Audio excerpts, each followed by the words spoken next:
Bonjour chers francophones, je suis le bonimenteur français. Je suis ici pour vous parler du cinéma français de A à Z. Et ce sera sur un nouveau concept qui parlera d'un film qui est sorti actuellement en France et qui est un film français, en vous présentant son réalisateur et en vous donnant mon avis. Donc c'est parti pour le premier épisode. Ah tu veux 1500 impurs de Abdel Roi d'Afrique. Donc le franco-algérien. Et il est noir, ça faut le savoir. Abdel Roi d'Afrique a d'abord commencé en tant que scénariste dans les films tels que Mesrine de Jean-François Richet, Un prophète de Jacques Audiard où il a eu le César du meilleur scénario original, Gibraltar et la série Braco. Et on sent dans son écriture une vision réaliste et crasseuse de la vie avec des personnages qui sont tous des anti-héros et ne pensent qu'à eux-mêmes avec une société qui nous broie de l'intérieur. Et pour cette année 2020, sort son premier long métrage qui nous parle de la guerre d'Algérie. Ce qui est encore très difficile à en parler de nos jours. Et c'est pour ça qu'il y a très peu de films en France qui parlent de ce sujet-là. Et au vu du fait qu'il a suivi les films sur la guerre du Vietnam, il a voulu retranscrire cette guerre sur son point de vue sans prendre parti. En espérant qu'ils vont pas faire comme pour le film Indigène, où ils ont repris la scène finale de Il faut sauver le soldat Ryan de Steven Spielberg. Donc, qu'est-ce que j'en ai pensé ?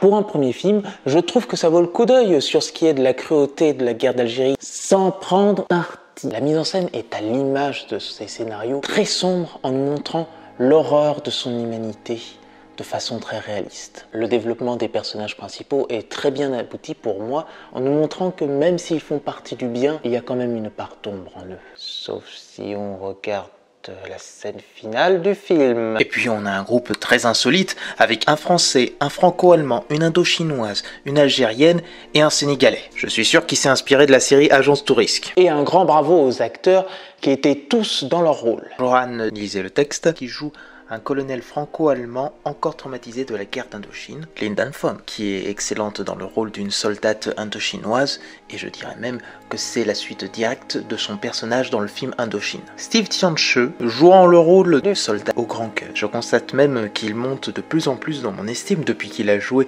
le maire dans Les Misérables. Pierre Lotin en soldat arnaco-facho, ouais, je pense que ça existe, en prouvant à tout le monde qu'il peut être autre chose que dans la saga Les Tuches. Et Olivier Gourmet en colonel tyrannique rempli d'une envie de justice est toujours aussi épatant. C'est un vrai gourmet artistique. Le scénario du film nous raconte un groupe de mercenaires qui doit sauver un soldat capturé par le FLN. D'Afri s'est, comme je l'ai dit tout à l'heure, énormément inspiré du film Apocalypse Now de Francis Ford Coppola et comme je le craignais, il y a beaucoup